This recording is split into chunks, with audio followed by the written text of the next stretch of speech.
परशीरुषं देवं विश्वाक्षं विश्वशम्भुवं विश्वं नारायणं देवमक्षरं परमं पदं विश्वतः परमां नित्यं विश्वं नारायणगुं हरिं विश्वमेवेदं पुरुषस्तद्विश्वमुपजीवति पतिं विश्वस्यात्मेश्वरं शाश्वतं शिवमच्युतं नारायणं महाज्ञेयं विश्वात्मानं परायणम्।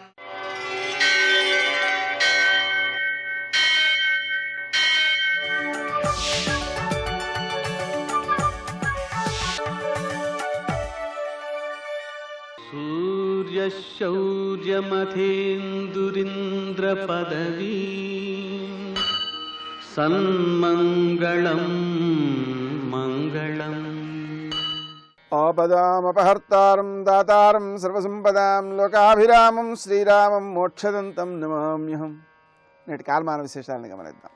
స్వస్తి శ్రీ చాంద్రమాన మన్మథనామ సంవత్సరం ఉత్తరాయణం శిశిరఋతువు మాఘమాసం కృష్ణపక్షం బుధవారం. సూర్యోదయం 6:41 సూర్యాస్తమయం 6:17 తిథి విదియ రాత్రి 3:39 వరకు, నక్షత్రం పుబ్బ ఉదయం 9:42 వరకు, వర్జం సాయంకాలం 5:42 నుంచి 7:29 వరకు, దుర్ముహూర్తం మధ్యాహ్నం 12:06 నుంచి 12:52 వరకు, అమృతకాలం రాత్రి 4:23 నుంచి తెల్లవారుజామున 6:10 వరకు, రావుకాలం బుధవారం కాబట్టి మధ్యాహ్నం 12 నుంచి 1:30 వరకు, అష్టకౌర్గు రీత్యా శుభప్రదమైన సమయం ఉదయం 7:50. నేటి విశేషం బుధవారం హయగ్రీవునకు శ్రీరామచంద్రునకు చాలా ప్రీతికరమైనది. హయగ్రీవునకు ప్రీతికరం కావడం ద్వారా మనం హయగ్రీవుని యొక్క మంత్రాన్ని జపించుకోవడం, స్తోత్రాన్ని జపించుకోవడం, ఆయనకు నివేదన చేయడం. ఆ నివేదన కూడా చాలా ఉత్తమమైన పదార్థం. దాన్ని హయగ్రీవం అని పిలుస్తారు. ఎలా ఉంటుంది, ఎలా తయారు చేస్తారు అంటే, మనం బియ్యంతో పాటుగా పెసరపప్పును కూడా పాయసంలా వండేసి ఆ పదార్థాన్ని నేతితో అభిగరించి నివేదించినట్లయితే దాన్ని హయగ్రీవం అంటారు. అంటే హయగ్రీవునికి చాలా ప్రీతికరమైనటువంటి పిండి వంట అన్నమాట అది. నిజానికి ఆ పదార్థంలో పంచదార వేయకూడదు, బెల్లం వేయాలి. ఆ విధంగా బెల్లం శరీరంలో చాలా మంచి మార్పులను తీసుకొస్తుంది అన్నమాట. అలాగే ఈ హయగ్రీవం అనేటువంటి పదార్థం విద్యార్థులలో జ్ఞాపక శక్తిని పెంచేదిగా ఉంటుంది. ఎందువలన దాంట్లో వాడేటువంటి పెసలు అనేటువంటి పదార్థం శరీరంలో రోగ నిరోధక శక్తిని పెంచడంతో పాటు అవి బుధునికి సంబంధించినటువంటి పదార్థం కాబట్టి బుధునికి సంబంధించిన జ్ఞాపక శక్తి పెంచేటువంటి లక్షణం కూడా వాటిలో ఉందన్నమాట.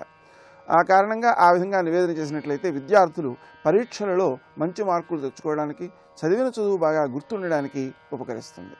నేటి ఆణిముత్యాలు.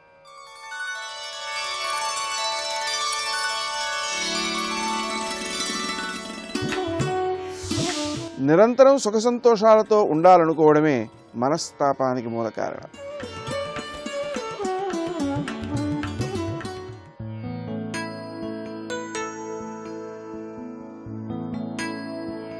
కోరికలు తీరే మార్గాలు వదిలి క్రియాశక్తిని పెంచే మార్గాన్ని అనుసరించండి. అదే మిమ్మల్ని విజయపథంలో నడిపిస్తుంది.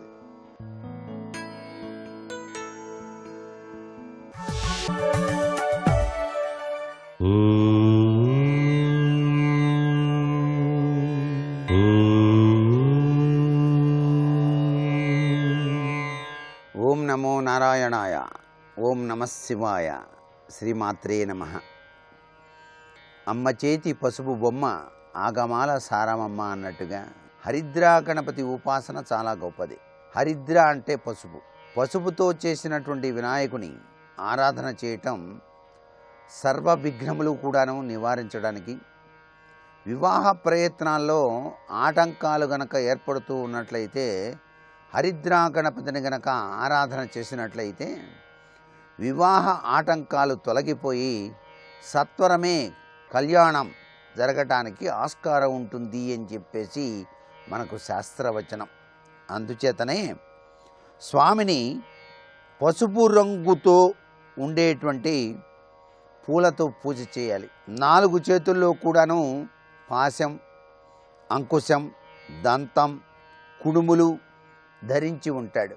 హరిద్రాభం చతుర్బాహం హరిద్రావదనం ప్రభుం పాశాంకుశధరం దేవం మోదకం దంతమేవచ భక్తాభయప్రదాతారం వందే విఘ్న వినాశకం అని చెప్పేసి ఆ స్వామిని ఆరాధన చేసి తరించాలి.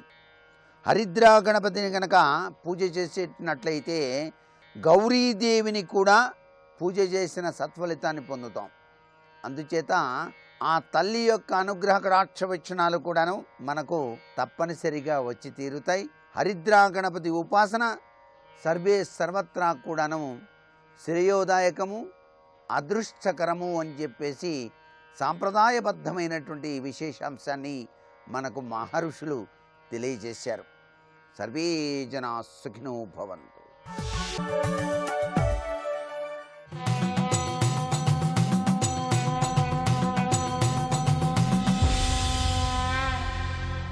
శతక సాహితీ సరస్వతికి నమస్కారం.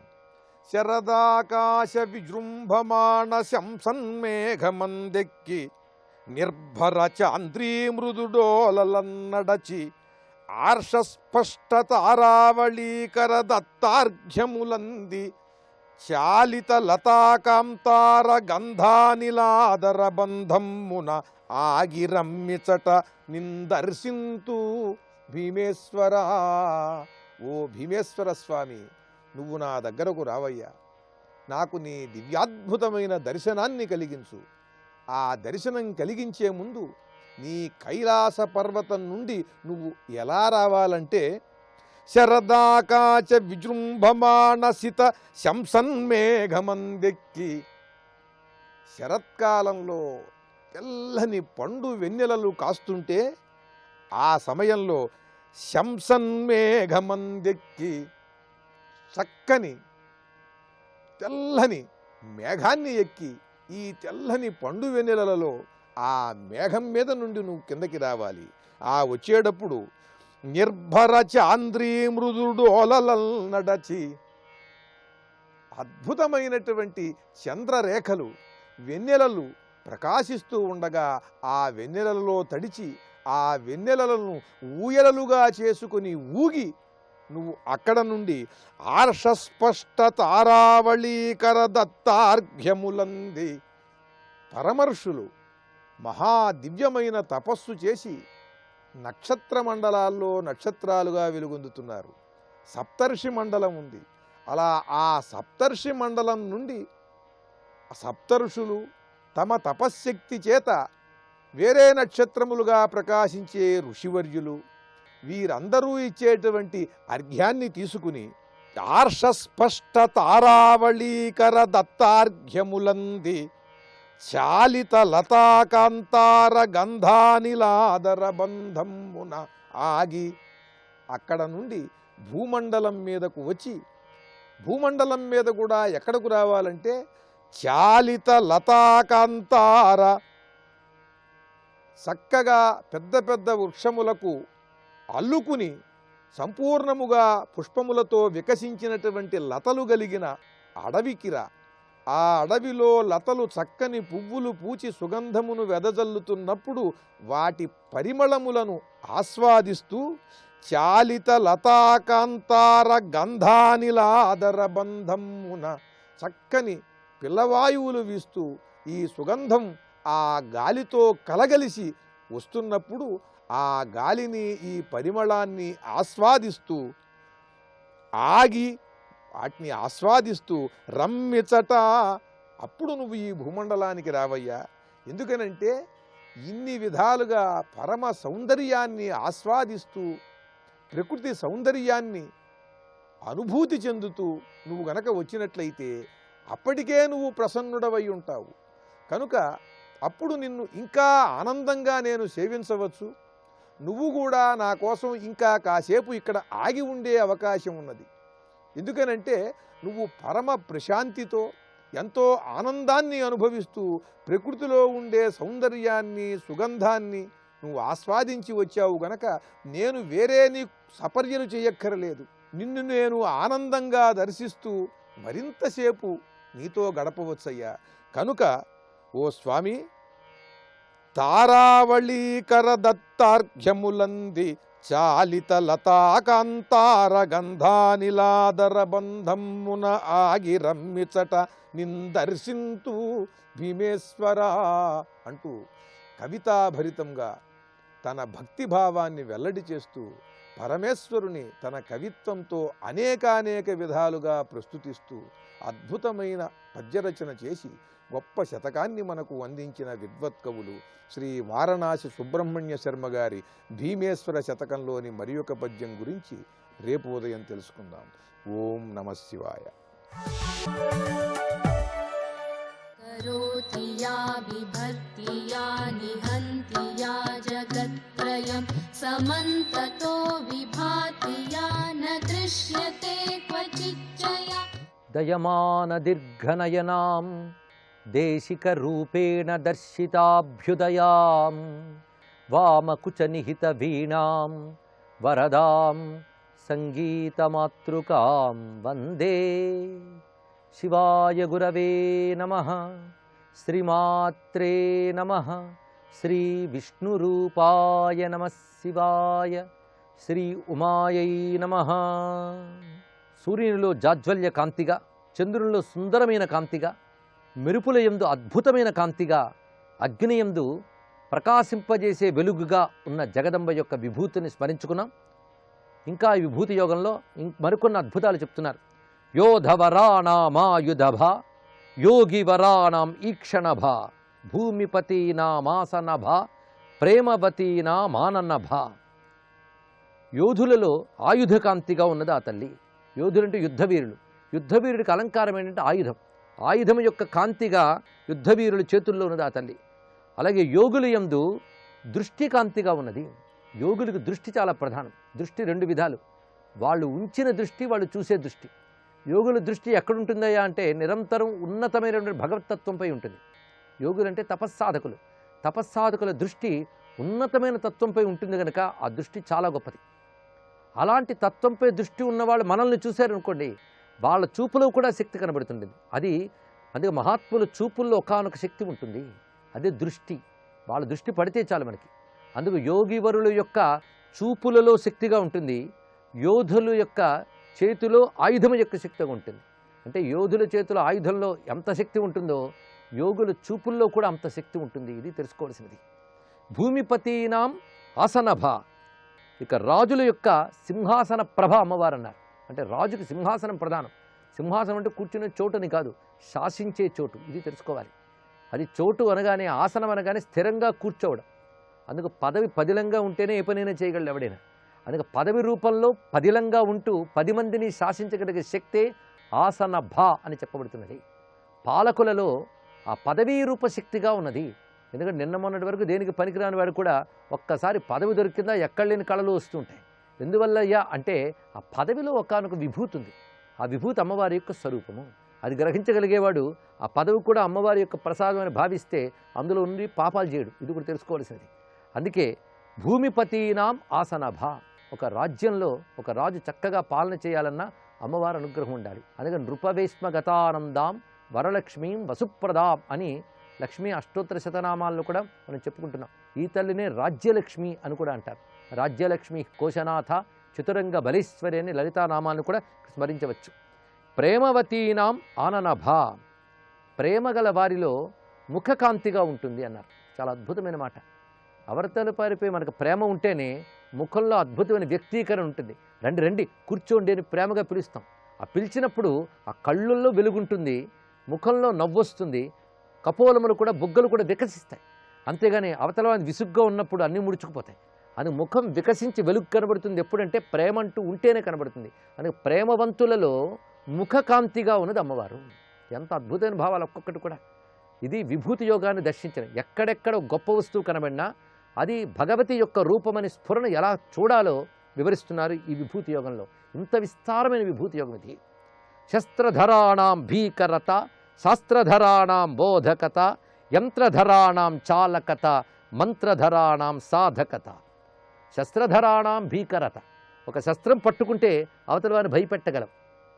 అదే శస్త్రము ధరించిన వారిలో భయపెట్టే శక్తిగా ఉందా తల్లి అన్నారు. ఒక సెక్యూరిటీ ఉందనుకోండి, వాడి చేతిలో ఒక తుపాకీవో గన్నో ఉంటే భయపడతారు ఎవరైనా. అందుకే అలాంటి శస్త్రధరుల యందు భయం కలిగించే శక్తిగా అమ్మవారు ఉన్నారు. ఇక శాస్త్రధరుల యందు బోధక శక్తిగా అమ్మవారు ఉన్నారు. ఇక్కడ శస్త్రధరులు, శాస్త్రధరులు. శస్త్రధరులు అంటే బయట మనకు రక్షణ ఇచ్చేవారు. శాస్త్రధరులు అంటే జ్ఞానులు. ఆ జ్ఞానులకి అమ్మవారు ఎలా భాషిస్తున్నారంటే బోధకత, బోధక శక్తిగా ఉన్నారు అన్నారు. ఎందుకంటే ఒకటి శాస్త్రవేత్త అయ్యాడు అంటే వాడికి 2 లక్షణాలు ఉండాలి. బోధన శక్తి 2 విధాలుగా ఉండాలి. ముందు తాను బోధపరుచుకోగలగాలి, అవతల వాళ్ళకి బోధపరచగలగాలి. 2 ఇక్కడ. అంటే ముందు వాడికి స్పష్టంగా అర్థం కావాలి, అర్థమైన దాన్ని అవతల వాడికి అర్థమయ్యేలా చెప్పగలగాలి. ఈ రెండింటికి కూడా బోధన శక్తి అనే చెప్తారు ఇక్కడ. అందుకు శాస్త్రవేత్తల యందు బోధకతా శక్తి అమ్మవారు, శస్త్రధరుల యందు భీకరతా శక్తి తల్లి. యంత్రధరాణం చాలకత, మంత్రధరాణం సాధకత. యంత్రాల్ని నడిపే వాళ్లలో నడపగలిగే శక్తి అమ్మవారు. ఒక్కొక్కరిలో ఒక్కొక్క గొప్పతనం. ఒకడు ఏ చదువు రాదు, కానీ ఇతను మిషన్గాని ఇస్తే దాన్ని చక్కగా నడిపేస్తాడు. అది వాడిలో ప్రతిభ. అది అమ్మవారి వాళ్ళ అలా ఉన్నారు కనుక వాడు రాణిస్తున్నాడు. ఇలా చూస్తూ ఉంటే అమ్మవారి శక్తి ఒక్కొక్కరిలో ఒక్కొక్క రకంగా వ్యాపించి ప్రపంచాన్ని నడుపుతున్నది. కనుక ప్రతిదానిలో కనబడే ప్రత్యేకమైన శక్తిని గుర్తించి సర్వత్రా వ్యాపించినది ఆ జగదంబయ్యే ఎరుకని కలగడం కోసం ఇంత అద్భుతమైన భావాన్ని కలిగిస్తున్నారు. యంత్రధరాణం చాలకత, యంత్రాల్ని నిర్వహించే వారిలో, ఇక్కడ ధారణ అంటే ఇది పట్టు కూర్చోవడం కాదు, నిర్వహించడం అని అర్థం. యంత్రధరాణం చాలకత, యంత్రాల్ని నిర్వహించే వారిలో వాటిని నడపగలిగే శక్తిగా ఉన్నది ఆ పరాశక్తి. మంత్రధరాణం సాధకత, మంత్రవేత్తల్లో లేదా మంత్రములను ధరించువారు అంటే ఎప్పుడు మంత్రములు జపము తపము చేసేవారిలో సాధనాశక్తిగా ఉంటుంది ఆ తల్లి. ఎందుకంటే మంత్రం సాధన వల్ల పండుతుంది. ఆ సాధనాశక్తిగా ఉంటుంది. మంత్రానికి సాధన కావాలి, యంత్రానికి చలనం కావాలి, శాస్త్రానికి బోధన కావాలి, శస్త్రానికి భయపెట్టే శక్తి కావాలి. ఆ శక్తిగా ఉన్నది ఆ తల్లియే అని చెప్తున్నారు ఇక్కడ. ఇదంతా విభూతి యోగంలో ఉన్న అద్భుతం. దీన్ని బట్టి సృష్టిలో ప్రతిశక్తి అమ్మవారిని గుర్తించుట, ప్రదాన్ని ప్రత్యేకంగా గుర్తించాక ఇన్ని ప్రత్యేక శక్తులు ఇచ్చిన శక్తి ఒక్కటే అని తెలుసుకోవాలి. అందుకే విజ్ఞాన శాస్త్రం ఇటీవల చాలా అభివృద్ధి చెందాక ఒక మాట ఒప్పుకుంటోంది. ఏమిటంటే సృష్టిలో గ్రహాలు, నక్షత్రాలు, భూమి, వాటిలో జీవులు ఇవన్నీ దేని శక్తి దానిదే, దేని మానాన ఉన్నాయి అనుకుంటున్నారు. కానీ ఇప్పుడు వీటన్నిటినీ కలిపి నిర్వహిస్తున్న ఒక్క శక్తి ఉన్నది అనే విషయానికి, ఆ ఏకశక్తి బహురూపాలుగా వస్తున్నదనే విషయానికి విజ్ఞాన శాస్త్రం కూడా ఇటీవల చెప్తున్నది. అందుకే విజ్ఞానం పండిపోతే అది బ్రహ్మజ్ఞానం అవుతుంది. ఇది తెలుసుకోవాలి ఇక్కడ. అందుకే సైన్స్ అభివృద్ధి చెందితే స్పిరిచువల్ అవుతుంది. ఇక్కడ విజ్ఞాన శాస్త్రం అభివృద్ధే ఆధ్యాత్మిక జ్ఞానం. అది ఇక్కడ కనబడుతున్నది. గాన పటూనాం రంజకత, ధ్యాన పటూనాం మాపకత, నీతి పటూనాం భేదకత, ధూతి పటూనాం క్షేపకత. గాన పటూనాం రంజకత, చక్కగా గానం చేయగలిగడమే గాన పటుత్వం. పటుత్వం అంటే దానిలో పాండిత్యం అని అర్థం. గాన పటుత్వం అంటే సంగీత విద్యలో ఆరితేరిన వారిలో రంజకత్వ శక్తిగా ఉంటుంది అమ్మవారు అన్నారు. పాడేవాళ్ళు ఎంతమందో ఉండొచ్చు, కానీ పాడి రంజింపజేయగలిగే శక్తి ఉండాలంటే గాన పటుత్వం ఉండాలి. అంటే గాన పటుత్వం కలిగిన వారిలో రంజింపజేసే శక్తి అమ్మవారు. అందుకే ఆ శక్తి ఆ తల్లి కనుక ఆ తల్లి అనుగ్రహంలోనే రంజకత రావాలి. ఇక ధ్యానపటూనాం మాపకత, ధ్యానపటువులు చాలా అద్భుతమైన మాట వేశారు ఇక్కడ. ధ్యానపటువులు అంటే ఏకాగ్రంగా ఆలోచించగలిగే సమర్థత ఉండాలి. చాలామంది ఎందుకు ఎదగలేకపోతున్నారంటే ధ్యానపటుత్వం లేకపోవడం వల్లే. ఒక విషయంలో రాణించాలి అంటే ఆ విషయాన్ని ఏకాగ్రంగా స్టడీ చేయాలి. ఆ ఏకాగ్రంగా స్టడీ చేయడాన్ని ధ్యానపటుత్వం అంటారు. అలా ఏకాగ్రముగా ఆలోచించి అధ్యయనం చేసే వారికి ఒక శక్తి వస్తుంది. ఆ శక్తి పేరు మాపకత. మాపకత అంటే విషయాన్ని స్పష్టముగా నిర్ణయించే శక్తి. ఇది ఇదే అని తేల్చి చెప్పాలి, అది నిర్ణయ శక్తి. అలా నిర్ణయించాలి అంటే ఎంత ఏకాగ్రంగా ఆలోచించాలి. అలా ఏకాగ్రంగా గొప్పగా ఆలోచించడం తెలిసిన వారిలో నిర్ణయ శక్తిగా ఉన్నవారు అమ్మవారు. అందుకే రంజక శక్తి జగదంబయే, నిర్ణయ శక్తి జగదంబ.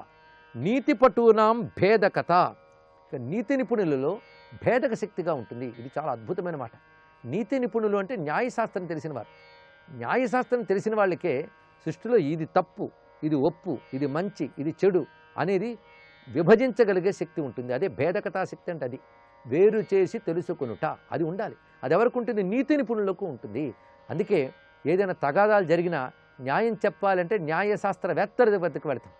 వాళ్ళు స్పష్టంగా రకరకాల విచారణలు చేసి ఏది తప్పో ఏది ఒప్పో తేల్చి చెప్పేస్తారు. ఎవరిది నేరమో ఎవరిది కాదో తేటంగా చెప్తారు. అటువంటి శక్తినే భేదకథాశక్తి అంటారు. అది న్యాయశాస్త్ర నైపుణ్యం వల్ల వస్తుంది. అందుకే న్యాయశాస్త్ర నైపుణ్యం కలవారిలో ఆ భేదకత్వ శక్తిగా ఉన్నది అమ్మవారు. ధూతి పటూనాం క్షేపకథ, ఇది ధూతి క్షేపక, ఈ రెండు శబ్దాలు కూడా ఎగరగొట్టుట అని అర్థం, కదిలించగలుగుట అని అర్థం కూడా చెప్పవచ్చు. కదిలించగలిగే వాటిలో కదిలించే శక్తిగా ఉన్నది. ఒక గాలి వచ్చి ఎగరగొట్టింది ఒక వస్తువుని, అప్పుడు గాలి ధూతి పటుత్వం అవుతున్నది. అంటే ఎగరగొట్టగలిగే శక్తి గాలికి ఉన్నది. ఆ శక్తి అమ్మవారు, ఎగరగొట్టేది గాలి. అలా సృష్టిలో ఒకదాన్ని కదిలించే శక్తి ఒకటి ఉంటుందంటే దానిలో ఆ శక్తిగా ఉన్నది ఆ జగదంబ. అటువంటి ఆ తల్లికి నమస్కరిస్తూ సర్వం శ్రీమాతృ చరణారవిందార్పణమస్తు.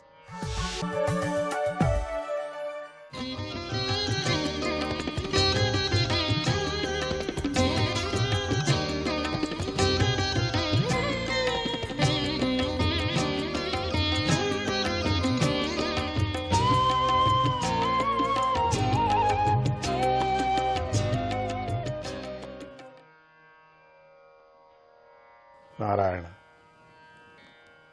శ్రీనారాయణ. తాను చేయదలుచుకున్న ప్రాయోపవేశాన్ని గురించి ఇలా చెప్పాడు. ఆహా, నాకెంత ఆశ్చర్యమో, ఎంత సంతోషమో. మహాత్ములైన మీరు అయోగ్యుణ్ణైన నన్ను అనుగ్రహించటానికి అర్హుడిగా తలిచి ఇక్కడికి వచ్చారు. నా అనుగ్రహాన్ని అనుగ్రహించాలా అని ఇక్కడికి వచ్చారు. నేను అయోగ్యుణ్ణి, నేను చేయరాని పని చేసినటువంటి వాణ్ణి. రాజుల వంశాలు బ్రహ్మర్షుల పాదాలను కడిగే భాగ్యాన్ని కోల్పోతారు కదా, అటువంటి వారి జోలికి బ్రహ్మర్షులు పోరు కదా. అటువంటి చెడు పని నేను చేశాను. ఎల్లప్పుడూ సంసారంలో ఆసక్తి గల నేను మహాపాపిని, అహంకారిని. ఈ జగత్తుకు ప్రభువైన భగవంతుడు బ్రాహ్మణ శాప రూపంలో నాకు వైరాగ్యాన్ని కలిగించాడు. పరమాత్ముడే ఈ పని చేశాడు నాకు.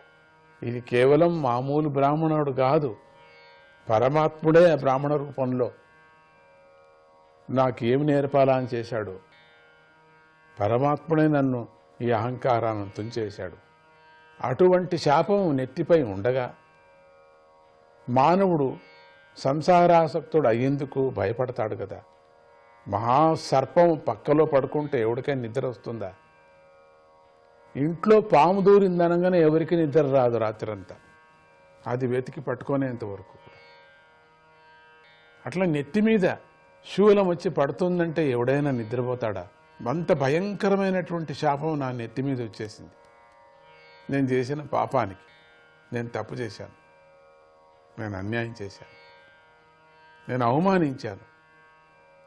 పరమాత్ముడే ఆ ముని రూపంగా వచ్చాడు, పరమాత్ముడే ఆ ముని కుమారుడుగా వచ్చాడు. నాకు తెలుసు అంత పాపం చేసిన నేను మిమ్మల్ని శరణు వేడుతున్నాను అని మీరు అందరూ కూడా భావించండి. నేను ఈశ్వరుని యందు పూర్తిగా మనస్సు లగ్నం చేశానని ఈ గంగాదేవి కూడా తెలుసుకొనుగాక. మునికుమారుని శాపం యొక్క ప్రభావంతో తక్షకుడు కపటంగా వచ్చి తనకు తృప్తి కలిగేంత వరకు నన్ను కాటువేయునుగాక. తమరు శ్రీ విష్ణు కథలను దయవుంచి గానం చేయండి. మహర్షులైన మీకు నమస్కారం. నేను భవిష్యత్తులో ఏ జన్మనెత్తినా ఆ జన్మలో మళ్ళీ నాకు అనంతుడైన భగవంతుడి యందు భక్తి, ఆయన భక్తులైన మహాత్ములతో నిరంతర సాంగత్యము, ప్రాణులందరిలోనూ దయా ప్రేమ కలుగుగాక అని పలికి వివేకవంతుడైన ఆ పరీక్షన్ మహారాజు తన పుత్రుడైన జనమేజయుడికి రాజ్యభారాన్ని అప్పగించి ఈ విధంగా దృఢంగా నిర్ణయించుకొని గంగానది యొక్క దక్షిణ తీరంలో దర్భల కొనలు తూర్పుగా ఉండేటట్లుగా వేసుకొని వాటిపై ఉత్తరాభిముఖుడై కూర్చున్నాడు. ఆ రాజు ప్రాయోపవేశానికి కూర్చోగా ఆకాశంలో దేవతలు ఆయనను కీర్తించి ఆనందంతో పూలవాన కురిపించారు. దేవదుందువులు మ్రోగాయి. అక్కడికి వచ్చిన మహర్షులకు ప్రజలను అనుగ్రహించటం మాత్రమే తెలుసు కదా. వారు తపస్సు కూడా లోక కళ్యాణం కోసమే చేస్తారు. అటువంటి వారు ఆ రాజును కీర్తించి ఆయన పనిని మెచ్చుకొని శ్రీహరి యొక్క గుణాలను వర్ణించే మంచి మాటలను ఇలా పలికారట. రాజఋషుల్లో గొప్పవాడా,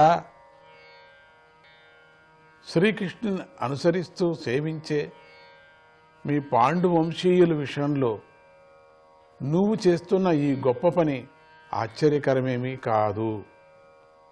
ఎందుకంటే ధర్మరాజు మొదలైన వారు భగవంతుని సన్నిధిని కోరుకుంటూ సామంతరాజులు ఎల్లప్పుడూ సేవించే చక్రవర్తి సింహాసనాన్ని కూడా క్షణాల్లో విడిచిపెట్టారు కదా అంటూ భగవద్భక్తులలో ముఖ్యుడైన ఈ పరీక్షిత్ దేహాన్ని విడిచిపెట్టి త్రిగుణాతీతమైనది, శోకం లేనిది, గొప్పది అయిన మోక్షాన్ని పొందేంత వరకు అందరము ఇక్కడే ఉందాం అని అక్కడున్న మహర్షులు అనుకున్నారు.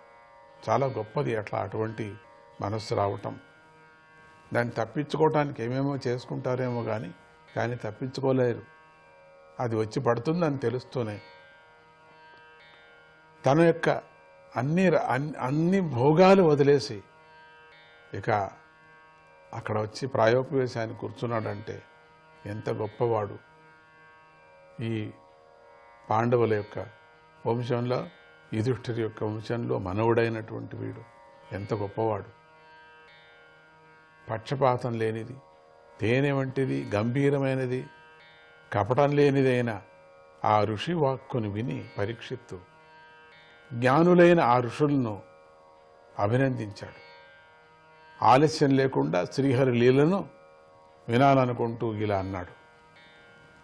సత్యలోకంలో రూపుదాల్చిన వేదాలలాగా మీరందరూ అన్ని దిక్కుల నుండి ఇక్కడికి వచ్చారు.